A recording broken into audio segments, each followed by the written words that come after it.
The day after a memorial for the 15 victims of the Bondi Beach massacre, Australian officials are looking at how to prevent a tragedy like it from happening again. Lawmakers in the state of New South Wales are attending an emergency session of Parliament.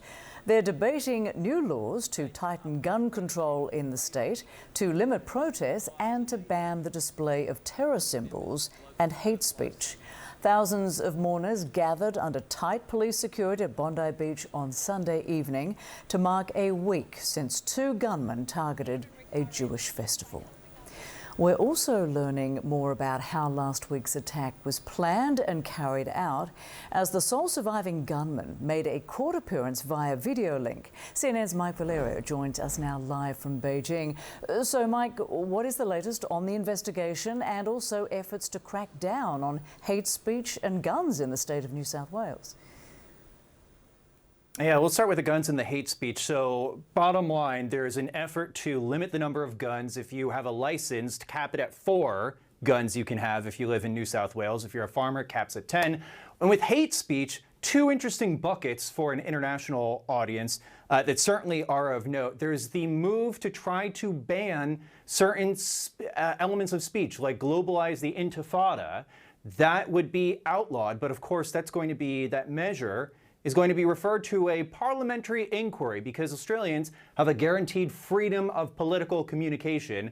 And there's also the move to potentially, after a terrorist attack, to limit the kind of protests in specific locations or across the state for a period of 2 weeks, but it can be extended up to 3 months. So a lot going on in the political realm, but in terms of the evidentiary realm, we're going to look at these pictures. This was certainly a stunning chapter of this investigation where the headline is that these attackers, according to police, had explosive devices and they were prepared to use them through at least 4 of these explosive devices that you see on the screen into the crowd, and thank God they did not go off. There was a 5th one, a bigger IED, in addition to 3 pipe bombs and a tennis ball bomb, that larger one discovered by police.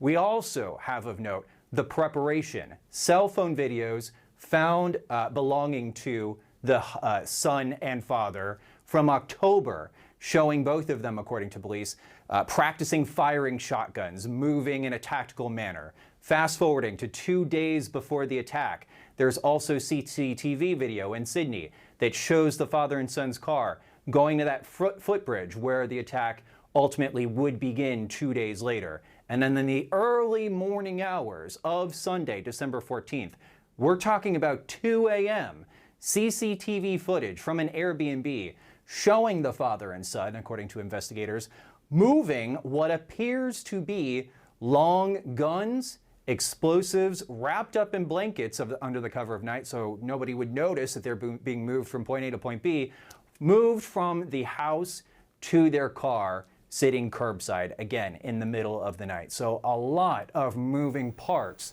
with this investigation, with the motive. Police also citing that both father and son cited trying to condemn the acts of Zionists, I say in extreme quotes. So a lot going on in this storyline in Australia today, Rosemary. And indeed, very disturbing. Mike Valerio, many thanks for bringing us up to date on all those points. Appreciate it. No problem. Thanks, Rosemary. Peter Doukas is the chair of the Federation of Ethnic Communities Councils of New South Wales, Australia. He joins me on the phone from Sydney. Appreciate you talking with us, sir. Good to be with you. So, the Premier of New South Wales is introducing this legislation today to give authorities greater powers to remove face coverings during public assemblies and outlaw terrorist symbols like the Islamic State flag, among other things, of course. How far will this all go, do you think, to preventing another attack?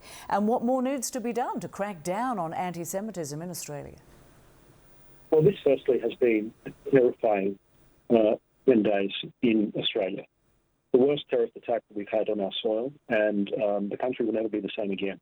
So these reforms, we hope, will be the first step towards preventing future similar events and similar incidents, but also to reshape the conversation about the kind of multicultural society that we are. And what about the question of security versus freedom? At what point do well-intended measures like this about limiting hate speech, symbols and face coverings cross a line and go too far? And who gets to decide that? Well, striking that balance is a combination of government and the inquiry that has already been declared. There was also a talk about a national royal commission to examine this incident and the events that led into it. So, we're welcoming this as an organisation because getting to the bottom of how it came to this is the first step in the healing process. And what are the main causes behind what we're seeing is a surging anti-Semitism in Australia, certainly at this point? I think the normalisation of casual anti-Semitism, in our view. The concerns that we raised, and I did for a New South Wales government inquiry earlier this year, is the casualisation of anti-Semitism. And that led to acts of small-scale violence that led to the firebombing of the synagogues earlier this year, and it led ultimately to the tragedy that we saw last week.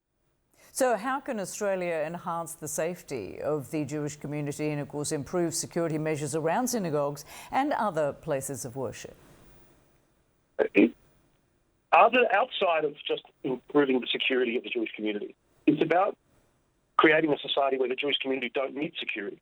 And that is the challenge I think the government is doing, and we're supporting them in that. All right, Peter Doukas, thank you so much for joining us on the phone. We appreciate it.